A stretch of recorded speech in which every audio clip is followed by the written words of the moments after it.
Bonjour à tous, aujourd'hui nous allons voir les feuilles. Donc nous allons ouvrir un nouveau document, un nouveau classeur. Voilà, il s'appelle sans nom 4, ça sera important pour après. Ici, donc une feuille c'est quoi? C'est une partie, une grande partie d'un classeur. Vous pouvez avoir autant de feuilles que vous voulez. Bon, je ne sais pas combien c'est limité, il faudrait que je vérifie. Mais ici, pour simplement en rajouter, je vais faire plus. Plus. Et vous voyez, de feuille 1, c'est passé à feuille 2, il y a une incrémentation qui se fait automatiquement. L'incrémentation, c'est quand on rajoute un numéro en plus automatiquement. Ici, la feuille 1, je vais l'appeler par exemple feuille 1. Voilà. Ou alors je vais peut-être mettre une couleur, je ne sais pas. Feuille 2, je vais faire la même chose, feuille 2. Feuille 3, ici je vais faire feuille 3. Feuille 4, feuille 4. Je vais encore en faire une ou deux. Allez, jusqu'ici. Donc feuille 4, j'avais déjà. Feuille 5. Voilà. Oups, ici c'était feuille 6. Je vous expliquerai par après comment on change ici. Donc feuille 5, feuille 7 et feuille 8. Voilà. Maintenant, j'aimerais bien rajouter une feuille entre ces deux feuilles, par exemple ici. Donc vous voyez la feuille 3, j'ai bien ici feuille 3. Feuille 4 ici. Maintenant, si je veux ajouter une feuille, je vais faire insérer une feuille après la feuille active. Donc la feuille active, c'est celle où il y a le petit soulignement, la petite barre ici en dessous. Et je vais, nombre de feuilles, je vais en ajouter qu'une. Et je vais lui donner le nom de... Vous voyez, automatiquement, il propose feuille 9 parce que nous avons feuille 1 à feuille 8 consécutivement. Donc lui, automatiquement, il va mettre feuille 9, etc. Et là, on va l'appeler feuille insérer 1. Et on va faire OK. Voilà. Et vous voyez, elle s'est bien insérée ici, derrière la feuille 2. Et sur cette feuille, vous voyez, je n'ai rien. Donc là, je vais l'appeler feuille insérer 2. Je vais agrandir la colonne, ça on va la prendre par après. Donc j'ai mes feuilles. Maintenant j'aimerais bien en rajouter une vingtaine ici derrière la feuille 8. Je vais simplement faire un clic de droite, toujours en étant positionné sur feuille, insérer une feuille, mais au lieu, donc après la feuille active, donc après la feuille 8, nombre de feuilles, je vais en mettre, allez, 30 par exemple, et peu importe le nom, c'est lui qui va le mettre automatiquement, parce que ce sera difficile de nommer 30 feuilles en une fois. Et voilà, vous voyez, j'ai toutes ces feuilles qui sont... Alors pour me déplacer, je dois prendre la petite flèche qui est ici. D'accord? Vous voyez, ici, donc ma souris cache, j'ai ma petite barre de déplacement qui bouge. Je vais continuer, je vais aller plus vite, je vais faire comme ceci. Naturellement, il ne le prendra pas. Donc en passant ici, voilà, 28, 29, 30, 31, 32, 33, 35, 36, 37, etc. Donc j'ai bien un jusqu'à la feuille 39 feuilles. Si je veux revenir à la feuille précédente, enfin dans une petite part d'écran où je trouve la feuille précédente, eh bien, il suffit d'utiliser ces flèches-ci. Et inversement, j'avance comme ceci pour faire défiler. En général, vous n'aurez jamais autant de feuilles, c'est juste pour vous montrer. Maintenant, je veux accéder à la page écran où se trouve ma dernière feuille. Eh bien, je vais cliquer ici. Et j'ai bien la page écran 39. Et si je veux revenir à la page écran de ma première feuille, je vais cliquer ici et vous voyez, vous avez feuille 1. Donc c'est simple, pour arriver à la dernière, pour arriver à la première. Et ici, entre les deux, j'avance, je recule d'une petite page d'écran en fonction des feuilles. Donc, toutes ces feuilles ici n'ont rien à l'intérieur, elles sont toutes vides. Donc, ici, vous voyez, je suis sur la cellule, je vais essayer de ravancer un petit peu pour retrouver ma cellule A1.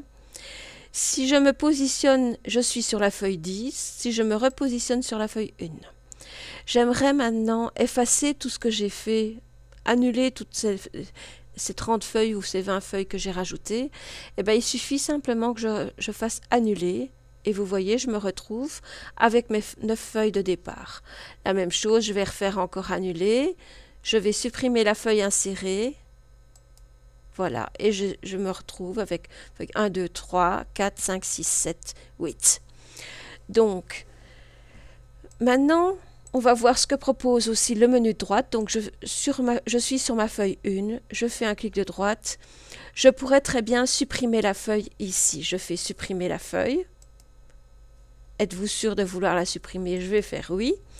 Automatiquement, j'ai la feuille 2 et j'ai supprimé le contenu de la feuille 1 et toute la feuille. Donc maintenant, imaginons que je veuille renommer la feuille 2. Je vais l'appeler simplement 2. OK.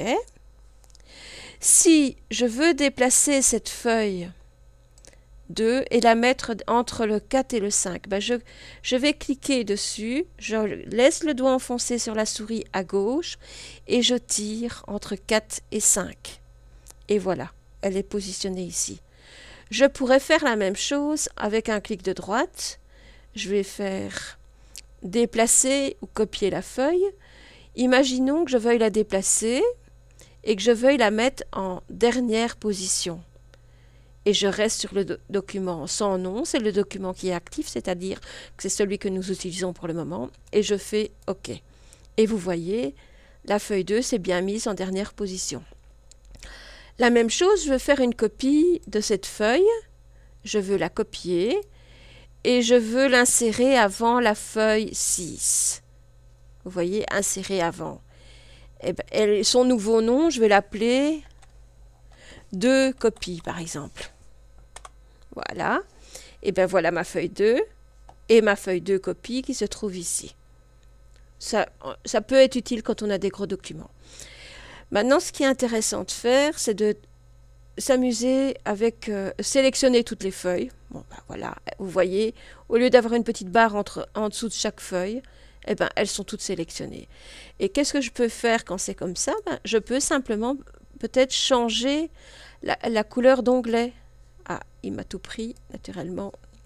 Dès que je clique je vais annuler. Clic de droite, sélectionner toutes les feuilles. Et alors, je vais faire par exemple couleur d'onglet. Je ne sais pas s'il va le prendre. On va faire par exemple un vert. OK. Non, il a pris que la dernière. Donc ça, pour chacune des feuilles, vous devrez faire couleur d'onglet, choisir la couleur que vous voulez, etc. Donc voilà, couleur d'onglet, je vais mettre un rouge ici et je peux chaque fois, enfin rouge-orange, et je peux m'amuser à colorer toutes les feuilles de manière à les repérer plus facilement. La même chose, je peux renommer cette feuille. Comme on l'a fait tout à l'heure, je vais l'appeler par exemple facture. Je peux protéger la feuille. Quel est l'intérêt? Je vais donner un mot de passe à la feuille 4. D'accord? Donc je vais prendre, par exemple, je vais l'appeler, je vais faire, le mot de passe, ça va être 1, 2, 3, 4, 5, 6, qui n'est jamais à faire. Attendez, je vais le recommencer. Voilà. Je vais confirmer mon mot de passe. Faites attention quand vous les utilisez, parce que si vous oubliez votre mot de passe, vous aurez des difficultés. Est-ce que je peux autoriser l'utilisateur de cette feuille à sélectionner les cellules protégées, à sélectionner les cellules non pas protégées? On peut choisir un peu, insérer des colonnes, donc la personne pourra très bien l'utiliser. C'est intéressant, par exemple, si vous voulez protéger des parties du document, mais vous voulez laisser la personne lui laisser la possibilité qu'elle puisse travailler quand même sur le document. Ici, je ne vais rien lui autoriser. Je vais faire OK. Si maintenant, vous voyez, j'ai un petit cadenas qui se met sur la feuille 4. Donc ici, si je veux aller travailler dessus, ben vous voyez, je ne sais rien faire dessus. Par contre, si je veux aller sur la feuille 5, vous voyez, je peux très bien sélectionner. Alors, qu'est-ce que je vais pouvoir faire? Eh bien, je vais recliquer sur protéger la feuille et je vais remettre mon mot de passe pour y accéder. Et je fais OK. Et vous voyez, maintenant, je peux à nouveau travailler dessus. Voilà. Et insérer ce que je veux. La même chose, je vais par exemple masquer la feuille 5. La masquer, ben, quel est l'intérêt? Ben, c'est pour ne pas avoir trop de feuilles. À un moment donné, si je travaille surtout avec les mêmes, ben, je vais masquer les feuilles intermédiaires. Bon, vous voyez, on ne la voit pas. Ben, comment la faire réapparaître? Il suffit que je fasse à nouveau afficher les feuilles et il va me mettre ici toutes les feuilles que j'aurais masquées. Donc j'ai simplement masqué la feuille 5, je vais la faire réapparaître ici. Et la voici. Alors, afficher les lignes de la grille, ben c'est simplement, si je coche ceci, vous voyez, j'ai plus de grille. La grille, en fait, c'est les délimitations des cellules ici. Donc, vous voyez, c'est bien, ça peut être intéressant, mais sincèrement, moi, ça me gêne un peu. J'aime bien de voir un peu cette grille, notamment quand je fais les mises en page. Mais ça, c'est une affaire de goût. Si je vais maintenant, couleur d'onglet, on l'a vu tout à l'heure, et événement de la feuille, ça c'est pour accéder aux macros et tout ça, c'est un peu beaucoup plus complexe et c'est pas le but du jeu dans ce cours-ci. Donc ce qu'on va faire après, ça sera faire un petit exercice où on va s'amuser à faire mettre des onglets de différentes couleurs qu'on va renommer et je vous demanderai de faire la même chose. Je vous remercie pour votre attention. À bientôt.